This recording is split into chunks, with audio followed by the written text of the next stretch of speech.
Selamat datang kembali di channel Audian Audina. Kali ini kita bakal bahas pertandingan puncak dalam manga Haikyuu ini. Itu adalah pertandingan tim MSBY Blackjack Elves versus Sweden Adlers. Lebih mudahnya sih pertandingan antar generasi monster. Tanpa basa-basi lagi, kita bahas langsung aja ya sekarang.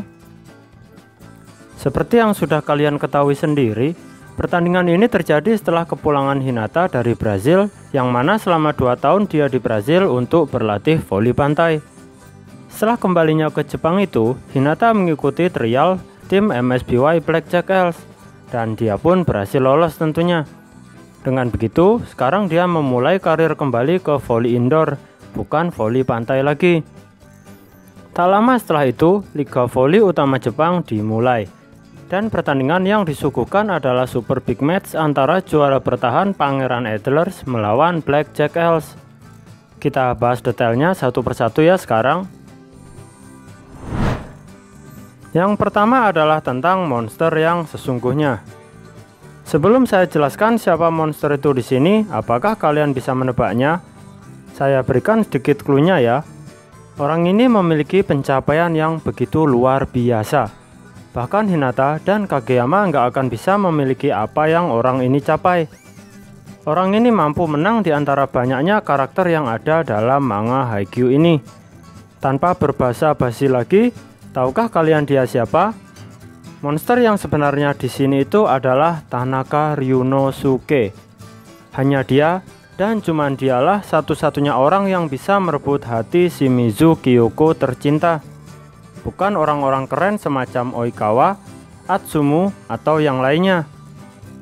Yang menjadi tambatan hati Shimizu adalah pria botak tampan yang satu ini. Ya wahai pemirsa, Tanaka Ryunosuke lah sang monster yang sebenarnya. Pencapaian dia ini nggak bakal bisa dicapai oleh siapapun. Iklan eksentrik Kageyama. Pembahasan masuk ke yang serius sekarang. Ini adalah tentang Kageyama yang menjadi seorang bintang iklan. Dia membintangi iklan tentang sebuah makanan. Tapi yang unik di sini itu saat proses syuting dimulai, dia terlampau semangat memakan produk kari yang seharusnya dia iklankan. Dia begitu lahap saat makan produk kari tersebut. Kemudian yang terjadi berikutnya, dia berhenti sejenak dengan menatap kamera di depannya. Dan dia agak lupa mengenai hal yang harus dia katakan di depan kamera. Iklannya jadi sedikit konyol karena akting Kageyama yang payah banget. Di sini kemudian Hinata dan Atsumu tertawa melihat payahnya Kageyama dalam membintangi sebuah iklan. Yang coba saya terangkan di sini itu adalah apa yang sudah dicapai Kageyama sekarang. Lihatlah betapa terkenalnya dia, sampai-sampai bisa membintangi sebuah iklan. Pasti Sugawara bakal bangga banget melihat ini, sekaligus tertawa terbahak-bahak juga sih. Bertemunya anggota generasi monster. Sebelum pertandingan dimulai, Furudate Sensei memberikan kesempatan pada kita untuk mengetahui siapa saja pemain dari generasi monster yang bakal meramaikan pertandingan ini. Momen itu terjadi di lorong ruang ganti para pemain.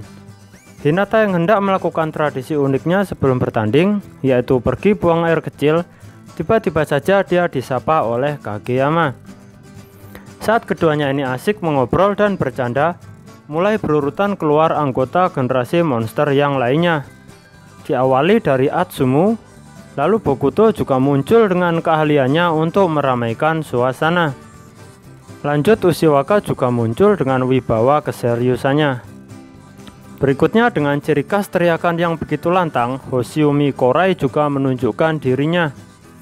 Dan sama dengan kejadian di kejuaraan nasional musim semi saat SMA dulu, yang pertama dilakukan Korai adalah menanyakan berapa tinggi badan milik Hinata. Pertemuan tak terduga anggota generasi monster ini ditutup dengan munculnya Sakusa yang keluar dari ruang ganti pemain sambil menanyakan apakah anggota tim lawan sudah divaksin. Sakusa ternyata masih sama aja ya. Dia masih bermasker dan benci dengan keramaian.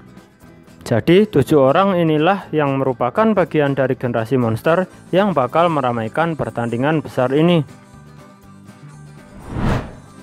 Adlers Full Squad. Seperti yang sudah saya jelaskan di awal, dalam pertandingan ini masing-masing tim diisi oleh anggota generasi monster.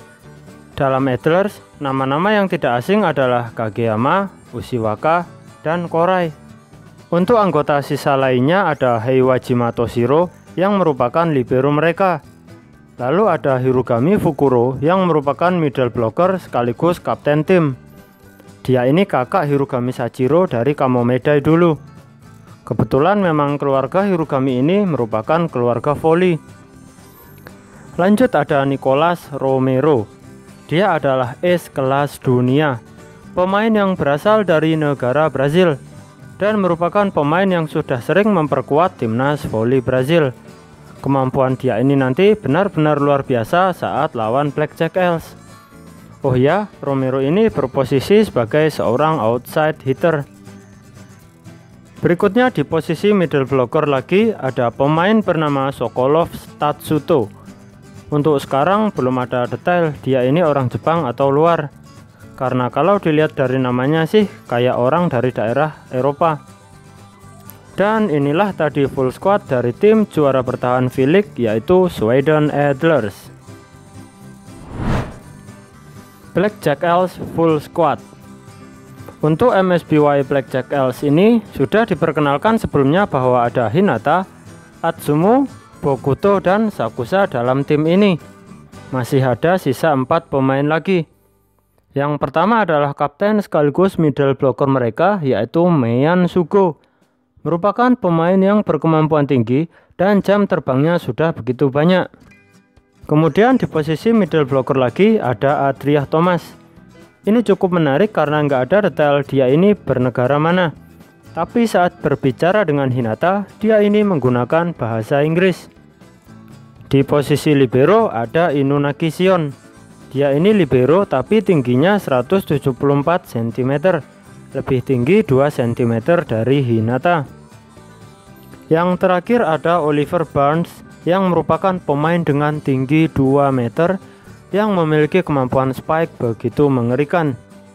Uniknya, dia malah bukan menjadi starter di pertandingan kali ini. Posisinya di tim reguler sepertinya tergeser oleh Hinata. Dan inilah full squad milik MSBY Blackjack Els. Debut Hinata Soyo. Setelah kembali dari Brazil, di pertandingan debut pertamanya ini, dia membuat takjub para penonton dengan memamerkan kemampuannya di awal-awal pertandingan.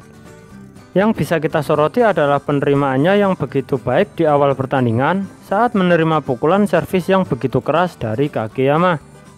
Yang mana perlu kalian ketahui bahwa dikatakan oleh komentator, spike serve milik Kageyama ini pernah menekan para pemain timnas voli Prancis di kompetisi dunia sebelumnya. Penerimaan yang mulus dari Hinata ini kemudian diteruskan oleh Atsumu dan diumpankan kembali kepada Hinata. Poin pertama Jack Els berasal dari spike Hinata ini. Sebelum lanjut, yang menarik di sini itu, sadarkah kalian kalau Hinata di awal pertandingan ini berada di rotasi belakang? Atsumu sebenarnya bisa memberikan umpan pada pemain yang ada di kiri dan kanan bagian depan. Tapi Atsumu malah memberikan umpan kepada Hinata yang berada di bagian belakang. Kalian tahu sendiri, ini adalah kesengajaan yang dilakukan oleh Atsumu. Ini menunjukkan kalau dia ingin memamerkan kualitas pemain baru milik Blackjack Els. Dalam awal pertandingan ini juga, kita nantinya bisa melihat kembali serangan super cepat yang melegenda. Tapi kali ini kombinasi tersebut dilakukan oleh Atsumu dan Hinata. Tentunya serangan ini juga sudah menjadi lebih luar biasa. Dan bisa dipastikan serangan ini bisa membuat bloker manapun menangis. Terungkapnya kemampuan Sakusa. Sampai akhir turnamen nasional musim semi, kita diperkenalkan dengan karakter Sakusa Kiyomi yang merupakan 3 besar ace nasional. Tapi kita tidak diberitahu apa kemampuan dia ini sampai bisa menjadi ace unggulan di tingkat nasional. Akhirnya dalam pertandingan ini Furudate Sensei mewujudkannya. Kita diperlihatkan kemampuan Sakusa secara keseluruhan. Dia ini ternyata memiliki rotasi pukulan yang begitu unik. Itu ternyata karena kelenturan pada jari-jari tangannya yang super fleksibel. Rotasi pukulan yang dia miliki ini tergolong sangat unik. Jadi para receiver saat menerimanya malah terkejut sendiri. Padahal posisi penerimaan sudah begitu sempurna, tapi bola malah bisa mental secara acak ke arah yang gak terduga.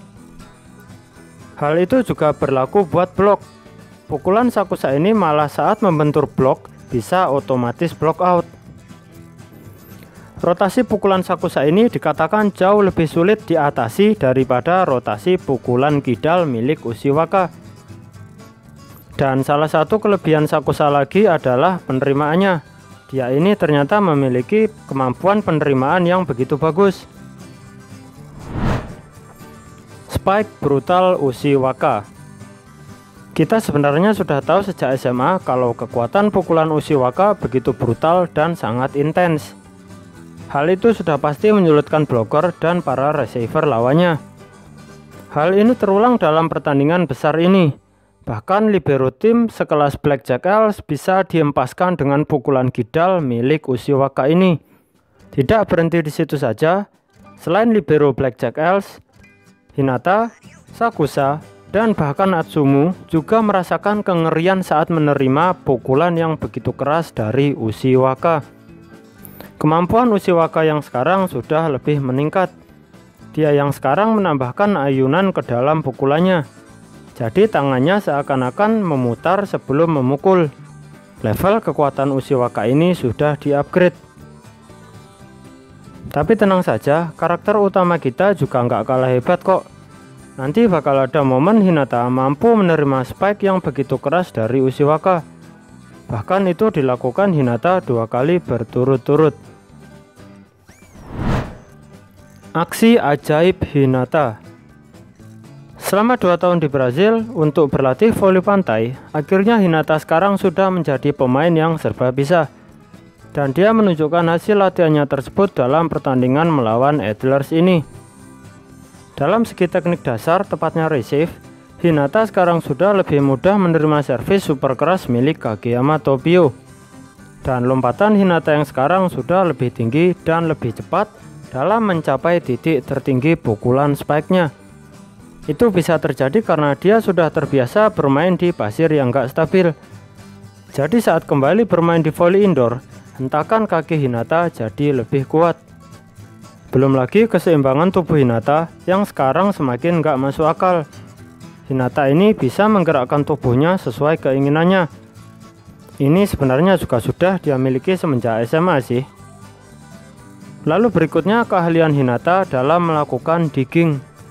Digging inilah yang merupakan alasan Hinata mendapatkan julukan Ninja Soyo. Dia yang sekarang sering mengejutkan lawan dengan selalu muncul di saat dan di tempat yang tidak terduga untuk menerima bola.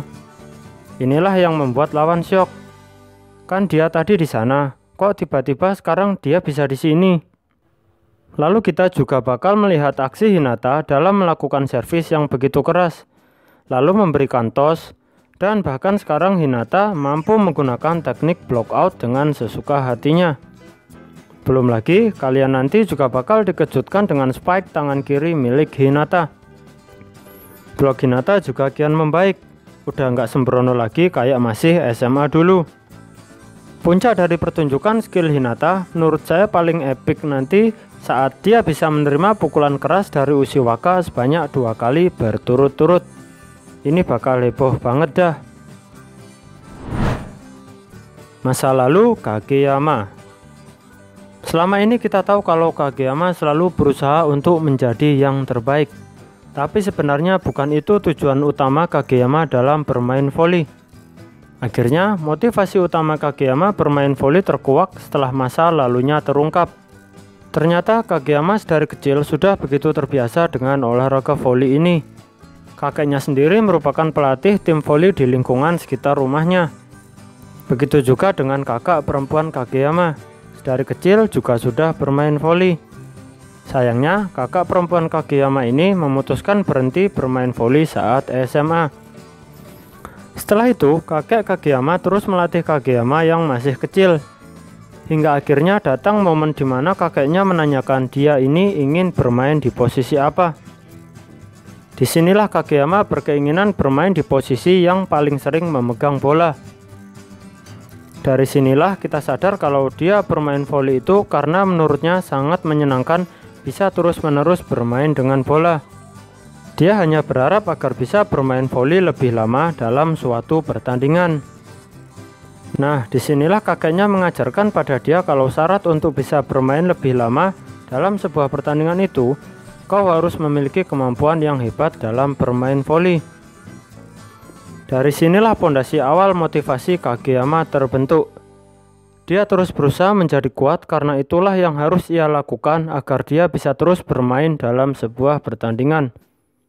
Kageyama ini nggak main voli karena cuman haus kemenangan ya. Dia main voli karena dia merasa voli itu begitu menyenangkan. Servis mengerikan Atsumu. Dari SMA, kita juga sudah tahu kalau selain menjadi setter unggulan, Atsumu ini memiliki kemampuan servis yang begitu luar biasa. Masih SMA dulu aja, dia sudah bisa menggunakan dua tipe servis, yaitu jump float dan spike serve. Dan tentu saja saat sudah menjadi pemain profesional, dia mengembangkan servisnya ke tingkat yang lebih tinggi lagi. Lucunya sih, saat awal pertandingan melawan Adlers, servis pertama Atsumu ini malah meleset. Padahal dia jago kan dalam melakukan servis. Mungkin mesin Atsumu belum panas sih di awal pertandingan. Tapi setelah pertandingan berjalan cukup lama, servis mengerikannya akhirnya kembali ke performa terbaiknya. Dia berulang kali mendapat servis ace secara berturut-turut. Dan mengejutkannya, dia sekarang berhasil mengembangkan teknik servis yang ketiga. Itu disebut hybrid service. Jadi selama ini kalau menggunakan spike serve, cirinya adalah dengan 6 langkah kan? Sedangkan untuk jump float 4 langkah. Hybrid service ini tidak mengenal yang seperti itu. Jumlah langkah yang dilakukan Atsumu adalah sebagai pengecoh untuk receiver lawan. Selama ini kalau 4 langkah harusnya dia bakal menggunakan jump float kan? Atsumu tapi mengubahnya. Dia malah melakukan spike serve dengan 4 langkah saja. Jadi para receiver bakal kesulitan karena mereka malah terlalu maju ke depan untuk bersiap mengatasi jump float. Padahal Atsumu melakukan spike serve. Ini bakal seru banget nantinya. Mengingat Adlers punya receiver hebat sekelas Korai, bisa diacak-acak oleh Atsumu dengan servisnya. Bokuto berulah lagi. Sebenarnya nggak berulah aneh-aneh sih. Hanya saja melakukan tindakan yang nggak diduga emang keahlian pemain yang satu ini. Dia ini adalah seorang pemain yang memiliki perubahan permainan yang mengejutkan. Kemampuan beradaptasi sih istilahnya. Saat pukulannya bisa diblok oleh para blocker, dia akan terus berkembang selama pertandingan berlangsung. Apalagi dia ini punya opsi pukulan menyilang dan lurus yang begitu tajam seperti laser kan. Dan keunikan tingkah Bokuto terulang lagi dalam pertandingan melawan Adlers ini. Dia kembali melakukan penerimaan bola dengan menggunakan dadanya. Ini sama saat dia melawan Mujinazaka dulu saat masih SMA. Dan dia melakukan hal tersebut secara sadar loh. Karena dia merasa kalau menerima dengan tangan sudah nggak bakal sempat. Jadi dia menerimanya dengan dadanya saja. Bukan sampai di situ saja, Bokuto juga melakukan aksi pukulan yang nggak diduga-duga. Dia melakukan aksi memukul bola dengan membelakangi bloker lawan. Ini pukulan terbalik istilahnya. Kemampuan ini adalah sedikit improvisasi dari teknik memukul Azumane Asahi saat lawan Inarizaki dulu. Jadi Bokuto saat hendak memukul bola, dia menunggu para bloker lawan turun terlebih dahulu. Tapi kemudian dia malah memukul bola dengan cara memunggungi para bloker Adlers. Hal ini sontak membuat terkejut semua orang, karena akhirnya mereka diingatkan kembali bahwa inilah Bokuto Kotaro. Caranya dalam bermain selalu bisa menghibur dan membuat takjub orang yang melihatnya. Oh iya, dalam momen Bokuto ini nanti juga sedikit diceritakan mengenai kekalahan Fukurodani dari Ichibayashi. Master pertarungan udara. Sebelum ditunjukkan kemampuan Korai yang begitu hebat dalam melakukan pertarungan di udara, sedikit dijelaskan pada kita cerita mengenai momen lulus SMA middle blocker Kamomedai dulu, yaitu Hirugami Sachiro. Dia ternyata setelah lulus SMA memutuskan untuk menjadi mahasiswa kedokteran hewan. Ya, jadi dia nggak lanjut main voli lagi. Ini cukup menarik sih, mengingat keluarga Hirugami adalah keluarga voli. Kita kembali ke pembahasan tentang Korai. Korai di sini sudah seperti yang kita tahu kalau dia ini adalah pemain yang serba bisa. Bahkan semenjak SMA, Korai bisa bermain di posisi apapun. Dan saat melawan Blackjack Elves ini, Korai menunjukkan aksinya yang gak terduga. Saat hendak memukul bola, Korai pada awalnya ingin mengincar block out. Tapi Hinata yang sedang melakukan blok menyadarinya dan bersiap untuk menghindari pukulannya tersebut. Tapi Korai kemudian mengubah pukulan block outnya menjadi spike keras biasa. Alhasil spike tersebut masuk dan mendapatkan angka untuk Adlers. Jadi Korai ini bahkan bisa memakai block out sebagai pengecoh saja. Dalam pertandingan ini, combo serangan super cepat Kageyama dan Korai sebenarnya bisa dilakukan. Tapi dikatakan kalau lebih efektif jika Kageyama bisa memberikan umpan yang tinggi saja pada Korai. Karena dengan begitu, Korai bisa memikirkan pukulan macam apa yang bakal dia gunakan. Mengingat dalam pertarungan di udara, Korai ini jauh lebih unggul dari siapapun. Karena dia ini memiliki pandangan yang begitu luas dan opsi pukulannya pun begitu beragam. Jadi serangan super cepat sebenarnya bisa dilakukan. Tapi Kageyama dan Korai aja yang belum berkenan melakukannya. Sakusa dan Ushiwaka. Jadi dalam momen pertandingan besar inilah akhirnya dijelaskan kenapa Sakusa begitu terobsesi dengan Ushiwaka. Ini yang momen pelatihan timnas usia muda saat Sakusa menanyakan pada Kageyama kenapa Ushiwaka bisa kalah sama Karasuno itu loh. Kalian sadar kan? Sakusa sepertinya terlihat begitu ingin bertanding lawan Ushiwaka saja. Ternyata dua orang ini, yaitu Ushiwaka dan Sakusa itu saling menginspirasi satu sama lain. Pertemuan pertama mereka adalah saat masih di SMP dulu, di kejuaraan voli tingkat SMP. Bisa dikatakan itu adalah pertemuan takdir antar keduanya. Pertemuan antar pengguna pukulan dengan rotasi yang langka. Sakusa dengan rotasi pukulan uniknya, sedangkan Ushiwaka adalah pengguna rotasi pukulan kidal. Saat pertandingan di SMP dulu, Sakusa begitu kesulitan menerima pukulan kidal dari Ushiwaka. Dan semenjak itu, ia sadar bahwa ia telah bertemu dengan pengguna pukulan rotasi kuat yang lain. Entah kenapa Sakusa merasa begitu senang semenjak dia bertemu dengan Ushiwaka. Mungkin dia senang karena pada akhirnya dia sadar kalau dia ternyata bukan satu-satunya pemain yang punya kemampuan unik dan begitu langka. Perlu kalian ketahui bahwa setiap bertanding melawan Ushiwaka, hanya di momen itulah seakan-akan Sakusa begitu menikmati permainan bola voli. Dari inilah kita bisa tahu kalau rival itu juga bisa menjadi sumber inspirasi kita dalam melakukan hal-hal yang kita inginkan. Hinata masih umpan terkuat. Mungkin banyak yang beranggapan kalau Hinata sudah tidak berperan menjadi umpan lagi. Nyatanya, Furudate Sensei masih memberikan gelar tersebut kepada Hinata. Dalam pertandingan melawan Adlers, Hinata masih sering berlarian ke sana kemari untuk memainkan perannya sebagai seorang umpan. Padahal dia sudah nggak berposisi sebagai seorang middle blocker. Tapi nyatanya, memang inilah kemampuan murni yang dimiliki Hinata. Kemampuan yang membuat jengkel para blocker lawan. Dia terus bergerak ke sana kemari tanpa kenal lelah untuk menjadi seorang pengecoh. Puncak atraksinya ini adalah di penghujung set keempat, di mana dia berpindah dari ujung kiri lapangan menuju ujung kanan lapangan untuk mengecoh para blocker Adlers. Dia membukakan jalan buat Bokuto untuk mencetak poin kemenangan buat Blackjack Elves. Jadi sampai di penghujung cerita Haikyuu ini hampir tamat, label umpan terkuat masih tetap dipegang oleh Hinata. Karena memang inilah kehendak Furudate Sensei yang ingin memberikan pada kita sebuah pelajaran bahwa meskipun Hinata itu badannya kecil, tapi keberadaannya di lapangan begitu kuat. Oh iya, dalam pertandingan ini tentu saja seperti yang kalian tahu, pemenangnya adalah MSBY Blackjack Elves. Ya, akhirnya sedikit happy ending lah. Setidaknya meskipun sekali saja kita bisa melihat Hinata mampu mengalahkan Kageyama. Demikian pembahasan kali ini. Terima kasih sudah mau menonton video ini sampai selesai. Cek juga video kami yang lain ya. Sampai jumpa lagi di lain kesempatan. Bye bye.